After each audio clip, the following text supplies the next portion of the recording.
안녕하십니까. 40대 남자이자 희귀병을 앓고 있는 아들을 둔 아빠입니다. 결혼 전후로 참 많은 사건들과 운명 같은 일이 생겼는데요. 아들이 완치되기를 바라는 마음으로 간절하게 글을 적어보도록 하겠습니다. 저는 고아입니다. 부모가 누군지도 모르고 보육원에서 자랐고 19살에 독립해서 공장으로 들어갔어요. 거기서 만난 첫사랑인 여자와 오랜 시간 연애를 했고 30살에 결혼하게 되었답니다. 자기야, 나 임신이래. 우리 허니문 베이비인가 봐. 임신? 그럼 내가 아빠가 된다는 거야? 어, 그런데 반응이 왜 그래? 당신 아이 낳는 거 싫어? 아니야, 그게 아니라 많이 신기했어. 그리고 내가 부모님 없이 보육원에서 자랐기 때문에 아빠가 뭐하는 존재인지를 몰라서 생각이 많아졌어. 그런 거 몰라도 키우면서 다 느끼게 될 거야. 자기야, 우리 새 식구가 되면 좋은 데로 이사 가자. 신혼집이 자기 자취방인 게 마음에 걸렸는데 임신했으니까 공장 근처에 벗어나서 아파트로 가자. 그래, 그러자. 뭐든 돈에다가 대출 좀 받으면 될 거야. 내가 한 가정의 가장이니 앞으로 열심히 살게. 저는 계속 공장을 다니기로 했지만 아내는 공장의 안 좋은 공기가 태아에게 영향을 끼칠까봐 공장을 관두고 파트타임으로 식당에서 보조 일을 했습니다. 이듬해 아들이 태어났을 땐 정말 신기했어요. 저도 태어났을 땐 아들 같은 모습이었을 거라 생각도 들었고 이 아이를 위해 제가 못할 것은 아무것도 없다는 마음도 들었답니다. 그리고 무엇보다 아내에게 진심으로 고마웠어요. 저에게 가정을 이루게 해주었고 새 생명을 낳아줬으니 제 목숨보다 귀하게 여기고 살겠다고 혼자 다짐했답니다. 아이가 태어나고 몇 달 동안은 아주 많이 행복했습니다. 퇴근하고 집에 가면 피로가 싹 사라져서 아들을 안고 놀았어요. 잠자는 것도 예쁘고 웃는 것도 우는 것도 사랑스러웠습니다. 문득 저를 버린 부모님도 처음에는 저를 보고 이런 마음이 들었을까 하는 생각이 들었어요. 왜 저를 버렸을까 하는 생각도 같이 떠올랐고요. 아무튼 여러 생각이 들었답니다.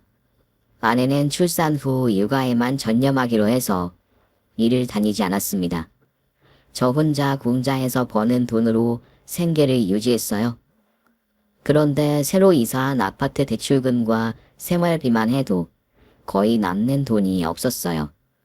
아들에게 뭐 하나 해주고 싶어도 돈을 쓸 때 많은 고민을 해야 했답니다. 준비 없이 아이를 낳지 않는다는 사람들이 있는데 그 말을 그제야 이해하게 되었죠. 저는 아이가 태어나도 열심히만 살면 어떻게든 다 해결될 줄 알았어요. 아주 어리석은 생각이었죠. 한편 제 아내는 생활이 쪼들리게 되자 저에게 자주 쓴소리를 했습니다. 이번 달도 돈이 모자라네? 당신 진급했다고 하지 않았어? 반장 덜 왔다고 했잖아. 그런데 월급이 별반 차이가 없네. 25만 원 올랐는데. 25만 원? 장난해? 여보, 내가 쥐야간 그대하면서 번 돈이야. 조금 부족하더라도 아껴가면서 살자. 너 그런 남편 잘 만나서 골프도 다니고 필라테스도 다닌다던데. 나는 왜 이 모양인지 모르겠네. 뭐? 여보, 사람은 어울리는 사람끼리 만나는 거야. 당신 친구들이 명문대 나오고 집도 잘 사니까 그런 남편을 얻은 거라고. 아내의 잔소리가 듣기 싫어서 저도 팩트를 좀 날려줬습니다. 그러자 아내가 눈에 불을 켜고 소리를 고래고래 지르더군요. 야, 나도 꾸미고 다니면 인기 많아. 내가 고졸의 공순이었더라도 마음만 먹으면 재벌집 아들도 꼬실 수 있다고. 그래 알았어. 그렇다고 하자. 이 인간이 평소에 안 하던 반항을 다 하네. 내 잔소리가 그렇게 듣기 싫으면 직업을 바꿔서 돈을 좀 많이 벌어와봐. 아니다. 당신 같은 고졸의 머리 나쁜 인간이 어디 가서 취직을 하겠냐? 지금 다니는 공장에 감사하다고 머리 박고 뼈를 묻을 때까지 일해라. 당신 말이 많이 고치네. 여보, 내가 그렇게 못났어? 나랑 결혼한 거 후회해? 그런 후회가 안 되겠어? 시간만 돌릴 수 있다면 당신이 프로포즈하는 날 거절했을 거야. 그래, 아주 잘 알았다. 그런데 어쩌냐. 당신이 프로포즈를 받아서 우리 아들까지 생겼으니 어지간하면 제가 참고 넘어가는데 수십 번, 수백 번의 막말을 듣다 보니 저도 감정적으로 나갔습니다. 아들이 3살 되던 해까지 싸우고 화해하기를 반복하면서 살았는데 믿을 수 없는 일이 생겨서 저희 부부는 충격에 빠져버렸어요. 우리 아들이 심정병? 여보, 내가 제대로 들은 거 맞지? 맞아. 이제 우리 어떡하지? 우리 아들은 꼭 완치될 거야. 우리가 그렇게 만들자고. 아니, 병원비를 어떻게 할 거냐고. 그 간호사가 하는 말 못 들었어? 치료비가 보통만이 나오는 게 아니라고. 게다가 나중에 수술도 해야 한다는데 무슨 돈으로 수술을 시켜? 당신 지금 아들 걱정이 아닌 돈 걱정을 하는 거야? 이 사람아, 병원비가 없으면 집을 팔아서라도 아들을 살려야지. 집도 없이 살자고. 내가 진짜 결혼을 잘못했네. 정남이 떨어지는 놈. 애가 아프다는데 겨우 그렇게밖에 말 못하니? 당신 우리 아들 엄마 아냐? 그래, 내가 애 엄마 맞아. 그런데 돈을 엄청나게 잡아먹는 아들이잖아. 그래서 속에 있는 말 좀 꺼냈는데 그걸 가지고 뭐라 그러냐? 아유, 제발 돈만 찾아대지 마. 내가 무능한 거 알고 결혼했잖아. 소박하게 살자고 했었잖아. 지금은 오이신경을 아들에게만 둬야 한다고. 무능한 당신하고 소박하게 살아보니 쌓이는 건 빚이랑 스트레스뿐이야. 그래, 내가 못나서 미안하다. 그런데 그런 화도 나중에 내. 지금은 아들 병을 고치는 게 가장 우선이라고. 제 아들은 정기적으로 병원에 가서 치료를 받아야만 했어요. 아직은 수술할 때가 아니라며 약을 복용하며 성장해야 했습니다. 아들은 다른 아이들처럼 뛰어놀 수 없었어요. 금세 숨이 차기 때문에 무리하면 쓰러지거나 의식을 잃게 된다며 항상 조심해야만 했답니다. 치료비는 생각보다 더 많이 들었고 아내와의 다툼은 더 심해졌습니다. 돈 벌어오면 뭐하나 싹 다 빠져나가는데 통장이 아니라 통장이네. 그래도 아들의 치료를 잘 받고 있잖아. 우리가 조금 더 아끼자. 그걸 말이라고 하냐? 이 남자야, 당신이 너무 무능해서 내가 일자리 알아놨거든? 나 내일부터 출근해. 출근? 그럼 우리 아들은 어쩌고? 돌봄 아줌마 불러야지. 아픈 애를 다른 사람한테 맡기는 건 아닌 것 같은데. 그러면 당신이 공장 관두고 하루 종일 붙어 있어. 내가 돈 벌어올 테니까.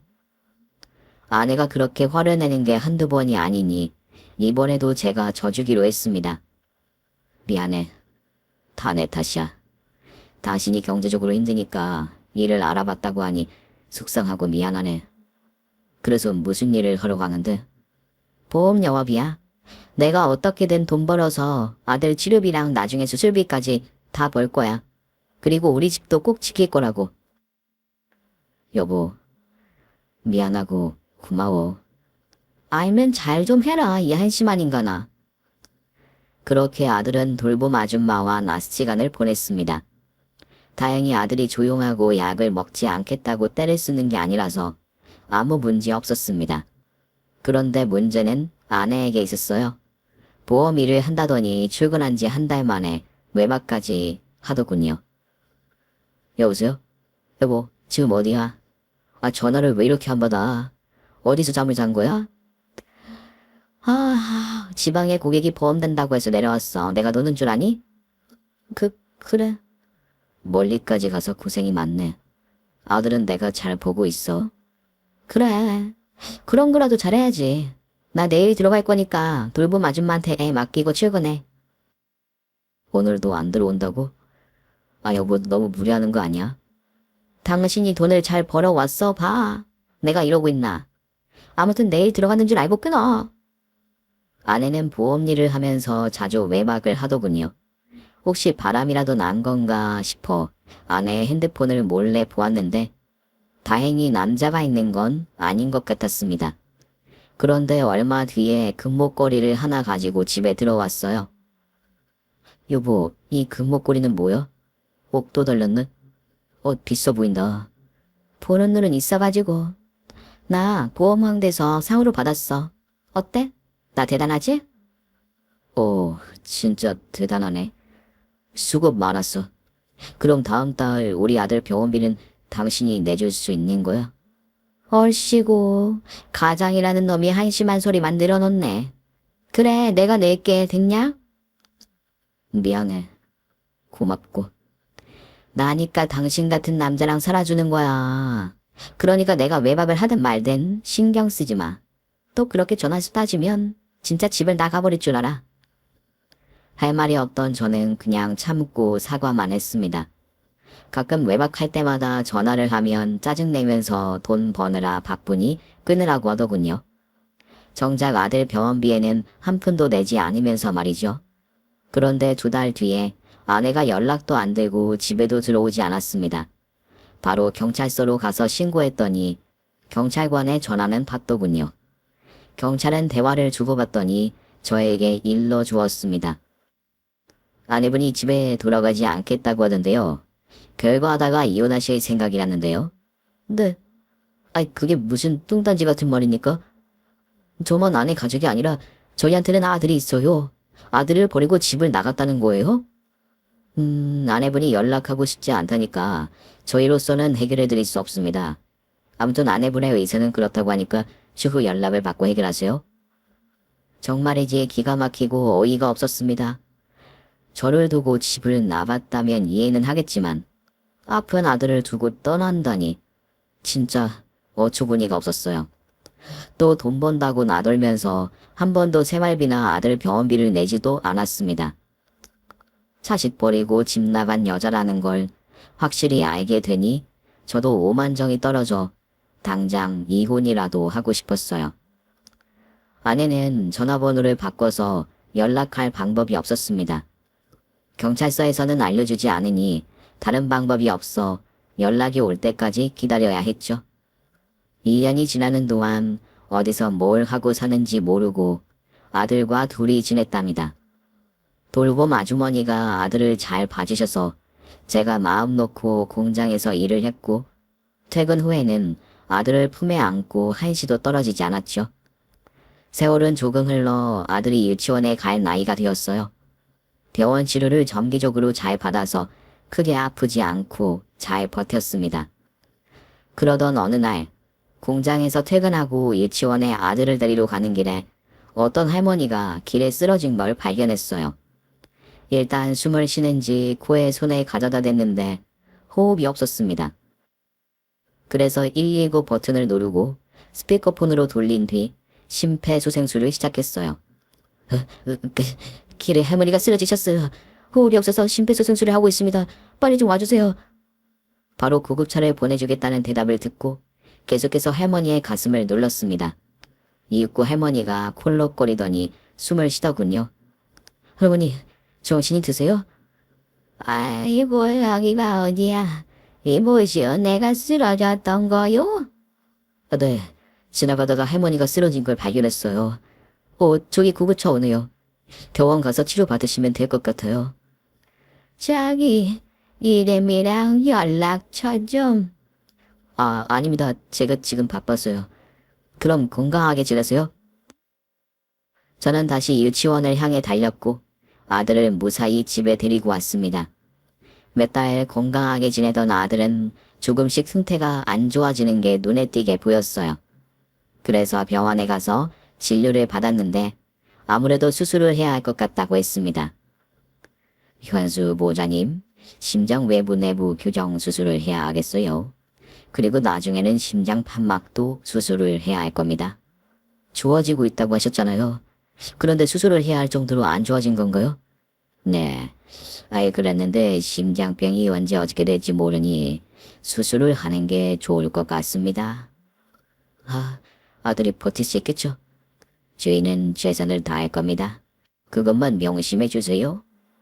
저는 의사의 말대로 아들의 심장 수술을 하기로 결정했습니다. 수술 비용과 입원비가 많이 들어서 일단 카드 할부로 결제했습니다. 얼마 뒤 아들은 심장혈관 수술을 하게 되었는데 많이 아팠는지 깨어나고 많이 울더군요. 현수야, 아빠가 미안해. 대신 아파야 하는데 너무너무 미안해. 아빠, 엄마랑 안 와. 못 본 지 3년이나 됐어. 엄마? 지금 엄마는 우리 현수 병원비 벌려고 미국에 있어. 현수가 나오면 돌아오실 거야. 정말이지? 거짓말하는 거 아니지? 엄마는 꼭 돌아올 거야. 아들에게 차마 집 나가서 연락되지 않는다고 말할 수는 없겠더라고요. 아들이 수술을 받고 회복하는데 조금 오래 걸렸어요. 심장 수술이니 당연히 그럴 만도 했죠. 공장에서 일하고 병원에 가서 아들을 보며 뚝잠을 자면서 몇 달의 시간을 보냈답니다. 그러다 곧 의사 선생님이 심장 판막 수술까지 해보자고 하더군요. 아들의 병을 고쳐지길 바라며 알겠다고 했고 수술비를 마련하라고 돈을 구해보려고 했습니다. 추가 대출이 되지 않아 다른 금융권으로 빌리려고 하다가 집안에 눈에 띄는 게 하나 보였어요. 아내가 보험왕이 되었을 때 받아온 옥이 달린 묵직한 금목걸이였죠. 한 채 고민 없이 금목걸이를 들고 나가 집 근처 금은방에 들어왔습니다. 제 또래의 남자가 앉아 있었고 바로 금목걸이를 내밀며 얼마나 받을 수 있겠냐고 물었습니다. 주리, 이거 얼마나 나갈까요? 꽤 묵직하니 많이 받을 수 있겠죠? 어라? 이건, 이봐요. 이 옥 달린 금목걸이 주인이 당신이에요. 네, 그거 훔친 거 아닙니다. 제 아내가 집에 가져온 거예요. 급하게 돈이 필요해서 파는 겁니다. 괜히 이상한 사람으로 보지 마세요. 그럼 이걸 누구한테 산 게 아니라는 거죠? 네, 제 아내가 상으로 받아왔다고 했어요. 혹시 젊은 30대 여자입니까? 별걸 다 묻네요. 네, 맞아요. 그러니까 빨리 사세요. 잠시만 기다려주세요. 현금 가지고 오라고 할 테니까요. 무슨 금은방에 현금도 없습니까? 주세요. 다른 데 와서 팔 테니. 아니에요. 저희 엄마가 지금 오시고 있으니까 기다려주세요. 금은방 주인은 느릿하게 말하며 기다리라고 하더군요. 일단 기다려보기로 하고 분을 앉아 있었는데 한 할머니가 들어오더니 주인이 들고 있는 금목걸이를 보고 경악했습니다. 이거 맞네. 그 사기꾼들이 너 인정에 가서 팔아먹은 거 맞다고. 이 쇳덩이를 가지고 온 사람 어디 있냐? 엄마 뒤에 있네. 할머니는 뒤를 돌아 저를 보더니 또다시 경악하셨어요. 당신은 날 구해준 남자가 아니요. 그때 쓰러졌던 할머니? 지금은 건강하신 거죠? 그때는 고마웠어. 그런데 왜 이름이랑 전화번호를 알려주지 않은 거야? 내가 살해하고 싶어서 얼마나 찾고 싶어 한 줄 알아? 제가 큰일을 한 것도 아닌걸요. 그날 구급차에 실려가서 병원에 갔더니 조금 늦었으면 난 골로 갔을 거래. 자네가 날 살린 거나 다름없다고. 무사하시니 다행이네요. 그런데 할머니 여기 주인이세요? 맞다. 지금 내가 여기 옥 달린 그 목걸이 때문에 왔지. 자네 이 목걸이 어디서 났나? 자네가 이걸 달고 다닌 건 아니지? 제 집사람이 보험회사에서 받아왔다고 했는데요. 왜요? 무슨 문제라도. 얘가 가짜야. 금처럼 생겼는데 그냥 쇳덩어리라고. 너 인정 할머니들이 사기당한 목걸이랑 똑같나? 이 금목걸이를 목에 걸면 만병통치약이 된다면서 노인들 투쳐먹었다고? 그럼 제 아내가 사기를 친 거예요? 미안하네만 자네 아내를 신고해야겠네. 네. 금목걸이로 병원비를 내려고 했더니 물 건너왔네요. 자네 아내는 지금 어디 있나? 저도 모릅니다. 저랑 아들 버리고 집 나간 지 3년이나 됐거든요. 뭐야? 그럼 무슨 년이었어? 네, 저도 만나서 이혼이라도 했으면 좋겠는데 어디 있는지 모르니까 답답해 죽겠어요. 자네도 마음고생이 심했겠구만. 사기꾼이나 살았으니 오죽했겠어. 그런데 병원비는 무슨 말인가? 아닙니다. 말해보게. 내가 도움을 줄 수도 있지 않은가? 그럼 제가 좀 급한 상황이니 염치 불구하고 말씀드릴게요. 제 아들이 선천적 심장병을 앓고 있어요. 혈관 수술을 마쳤는데 판막 수술을 꼭 받게 될 거거든요. 그래서 병원비가 좀 급한 상황입니다. 저런, 아들이 심장병이야? 그런데 그 사기꾼 마누라는 아들 내미를 두고 도망간 거야? 네, 그런 셈이죠. 아들 내미가 딱하구만. 자네, 아들 병원비 내가 해결해 주겠네. 빌려주시면 나중에 갚겠습니다. 매달 할부금 값대씩 드릴게요. 됐네.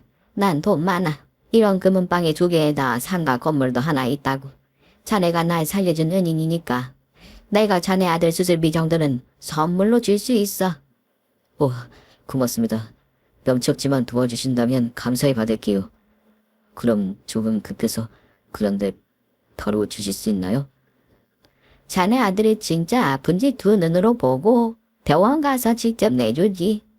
자네가 착한 일을 했어도 자네 마누라처럼 사기꾼일 수도 있으니 확인 좀 하겠네. 네, 그러세요. 그러면 바로 병원으로 가시죠.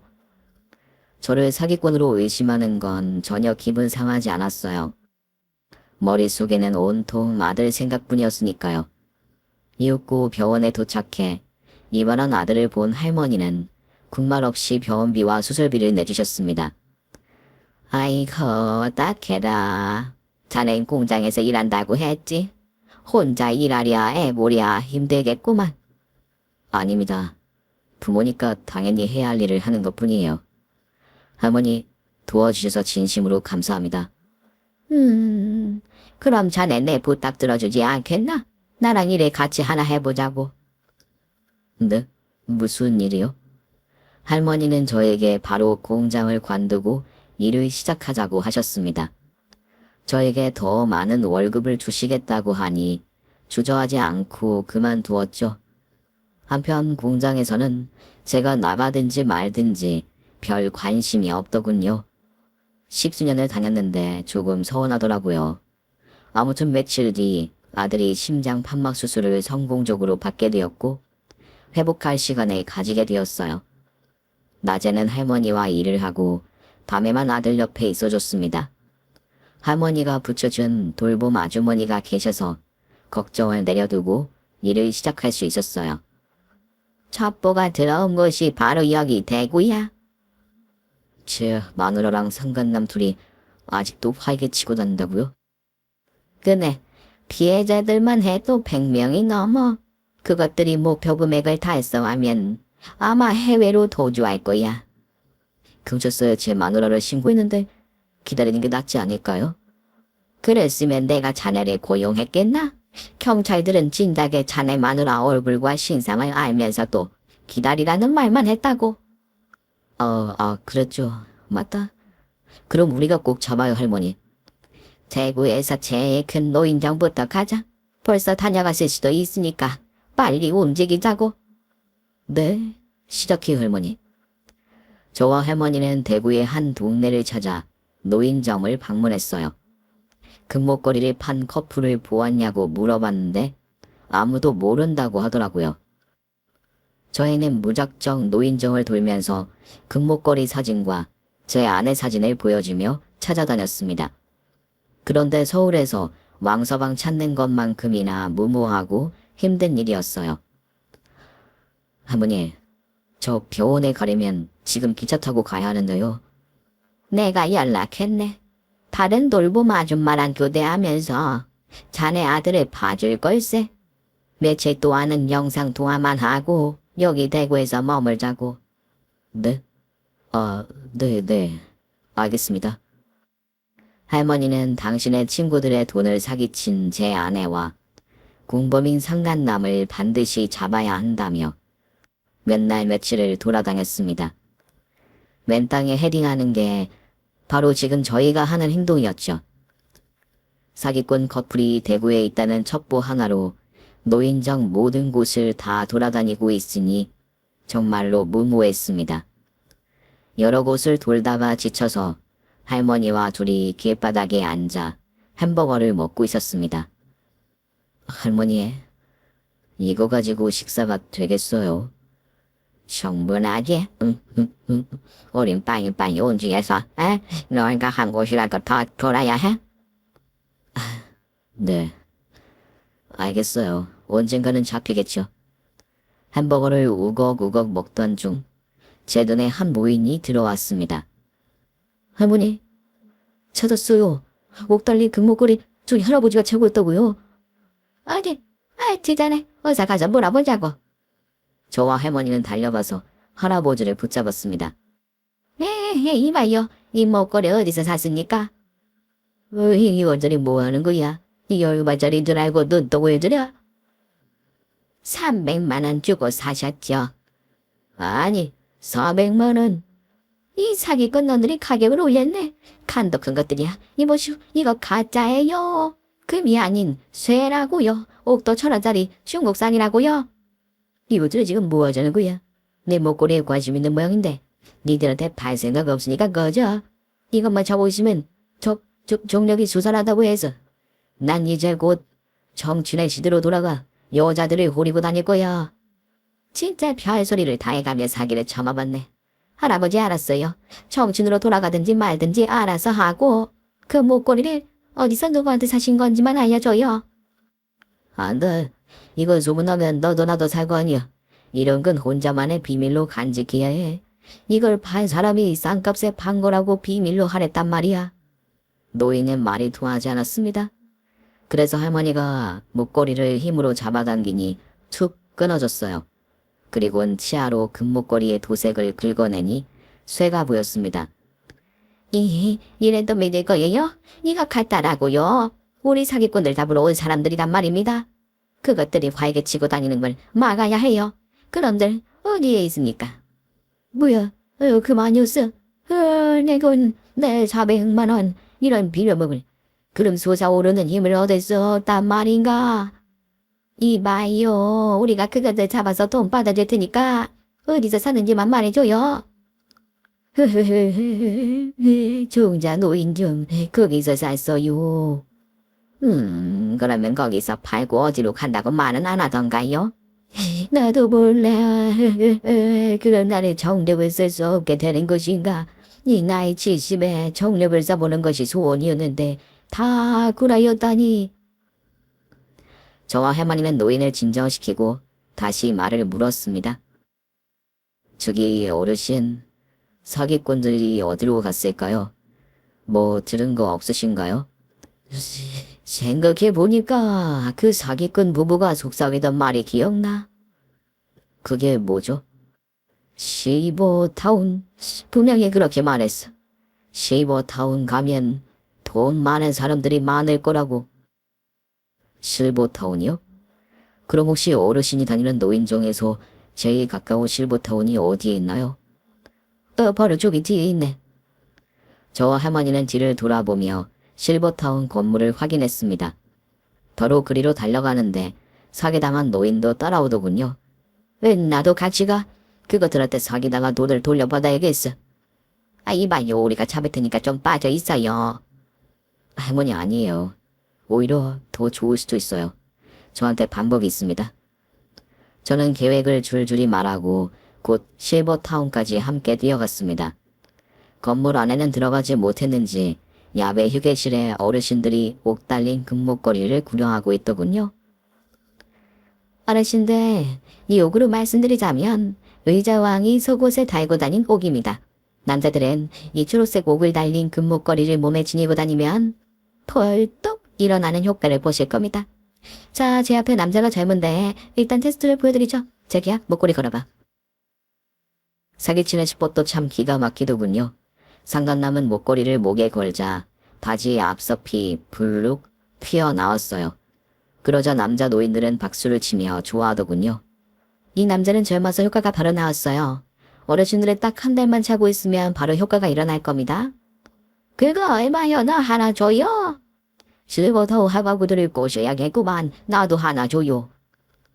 남자 노인들에게는 정력에 좋다며 초록색 옥이 달린 금목걸이를 비싸게 팔았고 할머니들한테는 분홍색 옥이 달린 금목걸이를 소개하더군요. 양귀비가 누구인지 아시죠? 그 양귀비가 이 옥이 달린 귀걸이를 차고 다녀서 빛이 났답니다. 한 달이면 가슴도 커지고 엉덩이도 아주 빵빵해지죠. 게다가 주름살도 지우개로 지운 것처럼 싹 사라집니다. 단 주름살이 지워지려면 1년은 차야 효과가 나옵니다. 할머님들, 제 가슴 보이시죠? 이게 다 목 달린 목걸이를 걸고 다녀서 A컵에서 D컵으로 커졌다고요. 오마 수러나 우리가 차면 그렇게 커진단 소리요. 그리고 주름살도 없어진다고. 나 이거 살까? 잠깐 이거 다 사기 아니여. 우리 같은 노인네 등쳐먹는 사기꾼들 아니여. 어머, 이 할머니가 지금 우리를 뭐로 보고 그런 소리를 하시지. 이봐요 할머니, 돈 없어서 못 살 거면 뒤로 가주세요. 자자, 다들 사기 싫으면 돌아가세요. 나 살 거지요. 늙어도 예뻐지고 싶구만. 나 하나 더. 낫냐 할 것 없이 노인들은 쉽게 넘어가서 목걸이를 사겠다고 하더군요. 그 순간 저와 할머니 그리고 길에서 만난 할아버지까지 뛰어가 사기꾼 커플 앞에 섰습니다. 먼저 할아버지가 말문을 열었어요. 이거 다 가짜예요. 내가 노인정에서 샀는데 이거 보세요. 금이 아니라 쇠줄이에요. 옥은 그냥 시장 바닥에서 1,000원 주고 살 수 있고요. 그러자 노인들은 혀를 차더니 사기꾼들에게 쓴소리를 하더군요. 저는 그 사이를 비집고 들어가 아내에게 말했습니다. 야, 이 나쁜 여자야. 자식 버리고 도망갈 거면 이혼이라도 해야 할 거냐? 당신 뭐야? 여긴 어떻게 찾아온 거야? 나랑 같이 사기꾼 잡으려고 온 것이지? 이 떠물에 탐갑을 이 여자야. 지금 영업방해 하는 거 알아? 당신이나 저 할머니 금코 다칠 수 있으니까 좋은 말 할 때 꺼져. 어르신데 이 사람들은 자기들한테 목걸이를 안 팔아서 불이 난 거예요. 이거 가짜 아니에요. 아유 참 한심하다. 넌 이제 새 됐어. 끝이라고. 실버타운 어르신들은 손에 든 목걸이를 사기꾼 두 사람의 목과 팔, 다리에 걸고 마구마구 돌렸습니다. 이 냄새나는 너치네들이 뭐하는 짓이야. 그만 안 둬? 안 살 거면 그냥 가면 되지. 왜 남의 귀한 목걸이를 가지고 이러는 거야? 니들이 목걸이도 얼마나 사기에 처먹은 거냐? 아니다 됐다. 경찰서 가면 다 밝혀지겠지. 다들 경찰들이 올 때까지 조져버려요. 어르신들이 두 잡것을 제대로 응징해주고 도망 못 가게 잡아줬습니다. 상간남의 바지 속에는 버튼을 누르면 부풀어 오르는 투선 재질의 물건이 있었습니다. 그게 커지니까 남자 노인들이 속고 목걸이를 산 거죠. 곧 형사들이 실버타운 앞으로 달려왔고 아내와 상간남의 손목에 수갑을 채웠어요. 그리고 경찰차를 타고 잡혀갔죠. 저와 할머니도 경찰서로 가서 조소를 받게 되었어요. 어떻게 정보를 알고 잡았는지 일일이 대답하고 끝냈죠. 그리고 저는 유치장에 갇혀있는 아내에게 물었습니다. 당신은 현수가 보고 싶지도 않았어? 몸 아파서 돈만 갉아먹는 애가 왜 보고 싶냐? 뭐? 그럼 아들을 버리고도 아무런 죄책감이 안 든다는 거야? 아씨 재수없게. 몰라 이 자식아. 심장병 걸려서 언제 저승 갈지 모르는 애를 키워서 뭐 하겠어. 나중에 어른 되면 돈벌이나 제대로 하겠냐?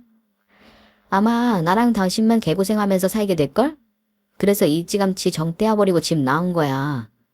당신 상상 이상으로 나쁜 사람이구나. 그럼 이혼이라도 하고 나가든지 했어야지. 그건 보험금 때문에. 아들 보험의 수령자가 당신으로 되어 있잖아.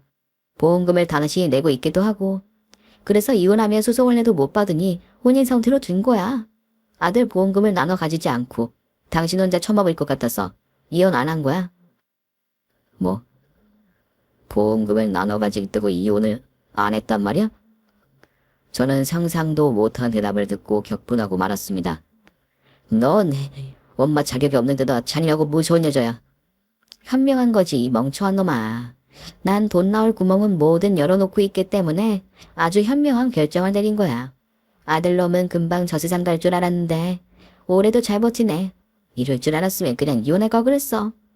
그리고 내가 영업해서 돈 잘 벌고 있는데 왜 나를 잡아서 이사다를 만들어? 진짜 구제불능이야. 어떻게 이런 여자가 현수 엄마일 수가 있지?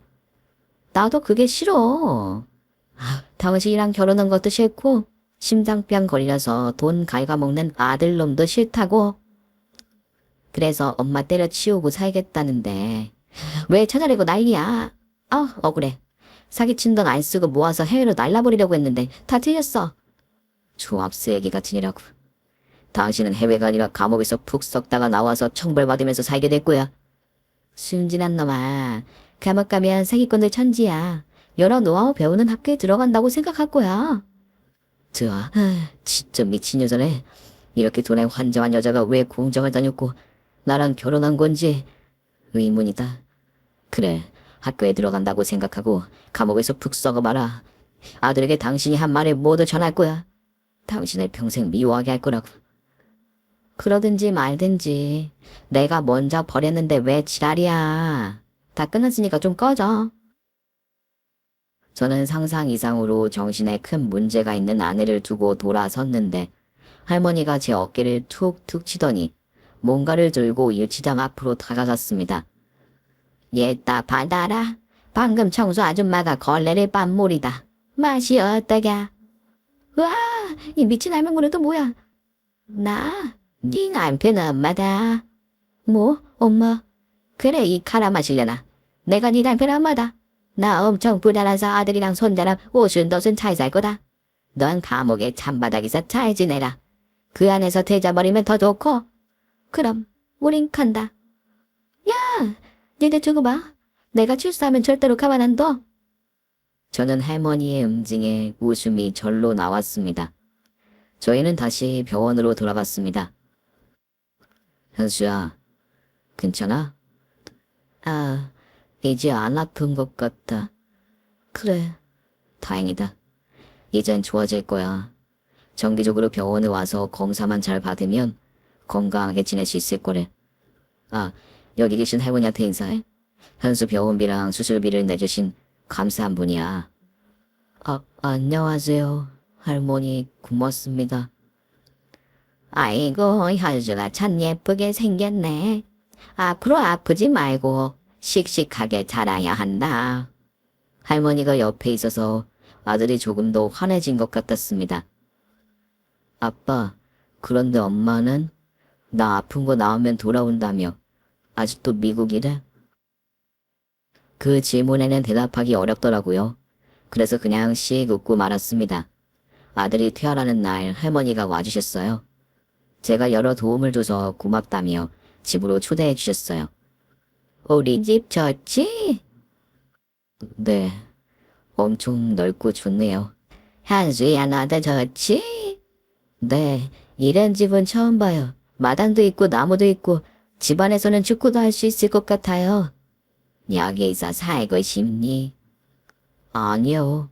우리 집도 아닌데 어떻게 살아요? 살고 싶다는 대답을 듣기 바랬는데 아쉽네. 저는 할머니가 무슨 말을 하려는지 도통 감이 잡히지 않았습니다. 저기 현수 아빠, 내가 내 딸을 불렀어. 걔도 돌싱인데 한번 만나봐. 네? 할머니의 따님이요? 그래, 자네가 내 생명의 은인이니 내 딸을 소개해주고 싶어서 불렀네. 할머니, 전 공장 다니는 사람이에요. 할머니 딸과 비교하면 아무것도 아니라고요. 그리고 따님이 저를 보고 마음에 들어 하겠어요? 그야 만나보면 알겠지. 일단 만나보기나 해봐. 이윽고 할머니의 딸이 집 안으로 들어왔는데 정말로 아름다운 여인이었습니다. 도대체 이런 여자가 왜 이혼을 하고 혼자 사는지 이해가 안 될 정도로 눈이 부셨답니다. 안녕하세요. 엄마한테 말씀 많이 들었어요. 그리고 네가 현수구나? 네, 이모랑 아빠랑 선보는 거예요? 그렇다고 봐야지. 그럼 우리 엄마는요? 아빠 엄마는? 현수야, 그건... 어휴, 솔직하게 말해. 아빠랑 나를 버리고 도망갔다고 솔직하게 말해. 현수 너 알고 있었니? 내 나이가 몇인데 그걸 눈치 못 채겠어. 나 내년이면 7살이야. 아들의 말에 저와 할머니 그리고 눈부시게 아름다운 여자의 웃음이 빵 터졌습니다. 그리고 아들은 여자 옆으로 자리를 옮기더군요. 이모, 제가 말 잘 들을게요. 우리 아빠 좀 구제해주세요. 보기보다 착하고 성실해요. 우리 현수가 말을 참 잘하는구나. 제 나이 6이면 살이 분별도 할 줄 아는 나이거든요. 아무튼 우리 아빠랑 좀 잘해보세요. 제 얼굴 봐서라도 사귀기라도 해봐요. 현수야, 뭐 언제부터 그렇게 능글맞게 변했냐? 아빠가 모르는 모습을 보니까 당황스럽잖아. 아빠, 이모한테 반했지? 내가 아까 아빠 심장 소리 들었어. 엄청 쿵쿵 뛰더구만. 남자답게 데이트 신청해봐, 얼른. 아들 덕분에 분위기는 아주 재밌었어요. 그리고 저는 아들 말대로 앞에 있는 여자에게 데이트를 신청했습니다. 저기, 이연지 씨, 나랑 데이트 할래요? 네, 좋아요. 그럼 현수랑 저희 엄마랑 놀게 하고, 우린 나갈까요? 그래도 되겠죠. 현수야, 괜찮아. 얼른 나가. 나 할머니랑 놀 거니까 데이트 잘하고 와. 그렇게 처음으로 할머니의 따님인 연지 씨와 데이트를 하게 되었습니다. 저희 두 사람은 그날 연애를 시작했고 2년 동안 서로에게 신뢰를 주었고 사랑을 주고받았어요. 그리고 곧 재혼을 하게 되었죠. 저와 아들은 장모님 댁으로 들어가 살게 되었어요. 물론 새아내도 마찬가지고요. 장모님, 둘째 손주를 보게 생겼네요. 내 딸이 애를 가졌다고. 완타는 남자였구만. 네, 장모님 쑥스럽네요. 아무튼 현수 동생이 생깁니다. 아내의 임신 소식에 집안은 더 화기애애한 분위기로 물들었습니다. 이듬해 아내가 딸애를 낳게 되면서 집안은 그야말로 천국이 따로 없었어요. 아들의 건강이 조금 걱정이긴 하나 정기적으로 병원을 다니며 건강하게 잘 성장할 것입니다. 여기서 이야기가 끝이 아니라 사건이 한 번 더 터집니다. 계속 들어주세요. 딸이 태어나고 1년 뒤 어느 날 장모님이 금은방에서 일하고 있는 저를 급하게 찾아오셨어요. 박서방, 일 났네. 큰일 났어. 장모님, 무슨 일이요? 옥달린 금목걸이. 애 생각나지? 네, 술모. 자네 전처가 출소했다네. 조범이랑 3년 살고 나왔나봐. 지금 다른 놈이랑 눈 맞아서 같이 사기친다는 정보가 있어. 네? 이번에도 옥달린 금목걸이에요?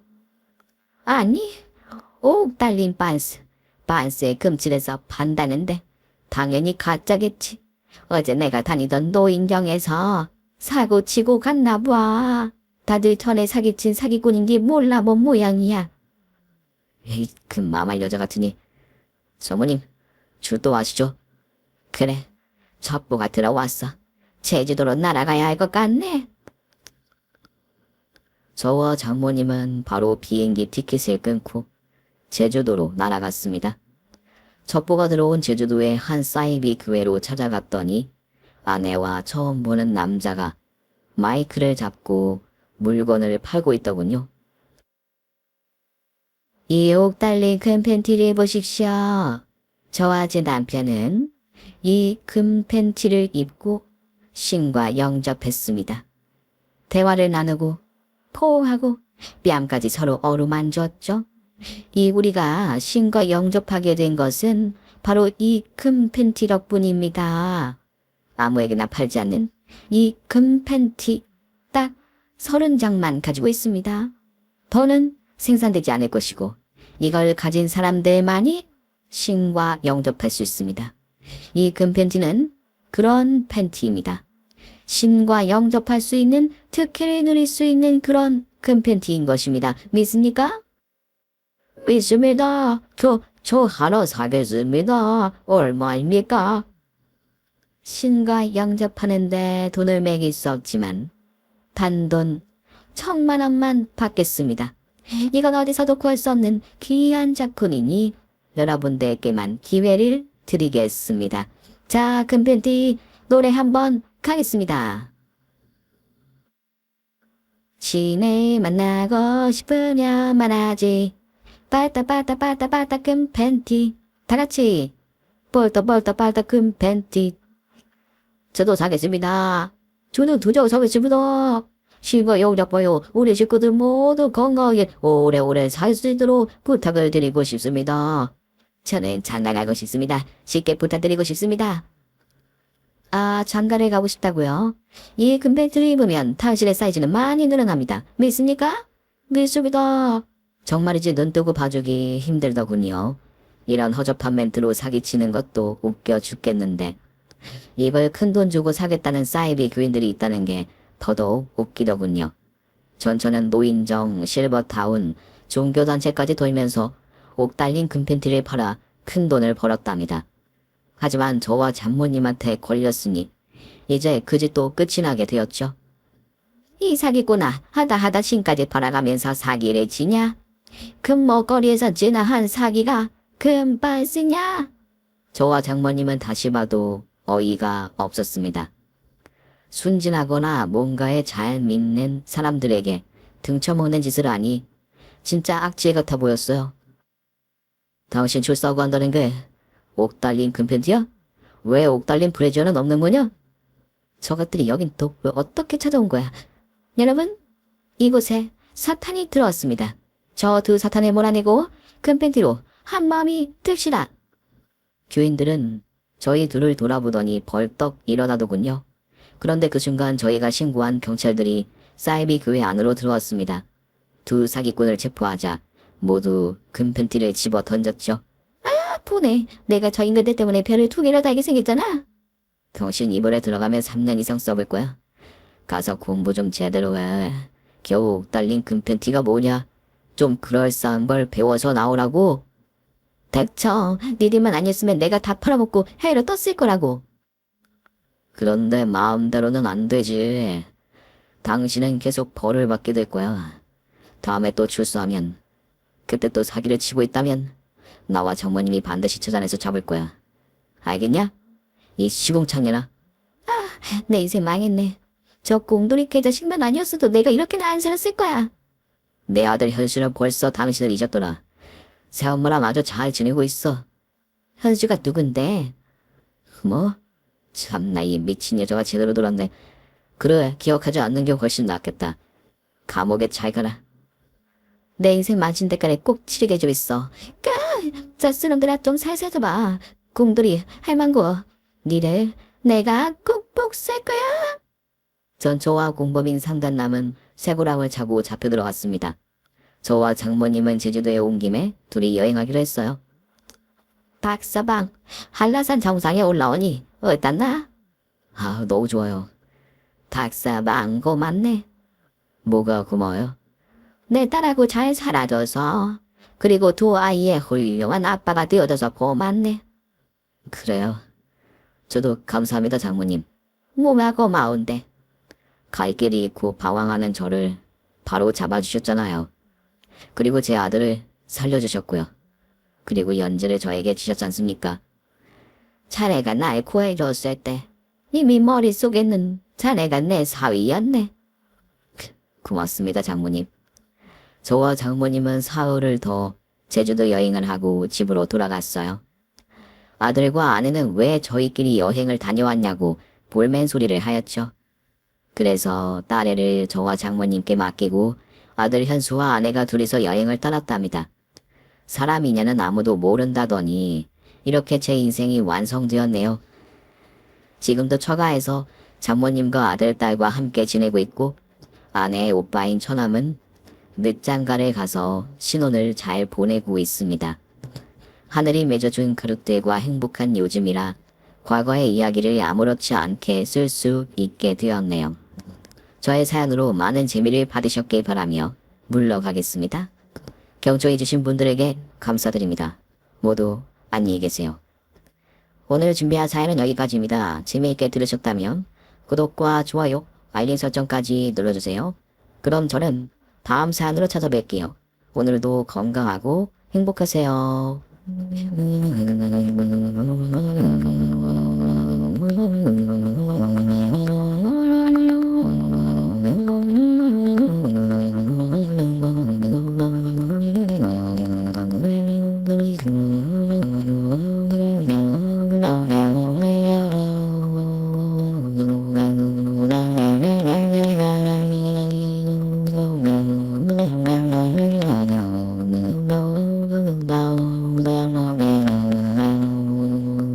No.